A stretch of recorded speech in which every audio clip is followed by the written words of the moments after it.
Voglia di seguire l'esempio di Sappada e passare al Friuli Venezia Giulia? La sorpresa arriva dai comuni di confine della Marca, dove il referendum sull'autonomia pare avere superato le istanze secessioniste, a partire da Fregona, dove più che un passaggio alla vicina regione a statuto speciale si chiede a gran voce il rinnovo dell'istituzione dei fondi di confine qui erogati solo nel 2012. Insistere con il riconoscimento economico di questo gap tra appunto Fregona, parlo di Fregona ma comunque un comune che fa parte di una regione a statuto ordinario con una a statuto speciale. L'effetto referendum è tangibile in tutta la fascia dei comuni trevigiani che confinano con il Friuli Venezia Giulia e le aspettative superano il desiderio di guardare al di là del tagliamento. La tentazione c'è, dice il sindaco di Cordignano Roberto Campagna, però attendiamo di capire gli sviluppi del referendum del 22 ottobre. Stessa linea ad Orsago, il passaggio al Friuli non ci sembra la soluzione giusta,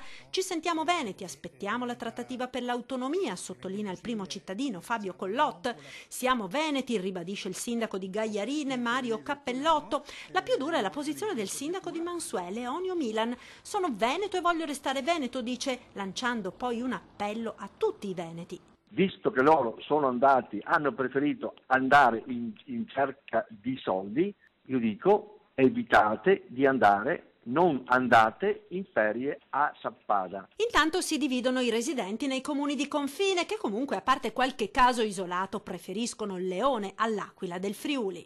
Direi di attendere l'autonomia, assolutamente. Per me è del Friuli, chiacchierano un po' anch'io là. Anche se a Roma chiedono un braccio e prendono un'unghia, è tutto di più. Ma mi sono italiano, sono la prima che Veneto. Un nuovo finanziamento per i comuni confinanti che hanno dei disagi notevoli nei confronti degli altri comuni, quindi solo per parificare questa cosa qui. È meglio aspettare qua l'autonomia.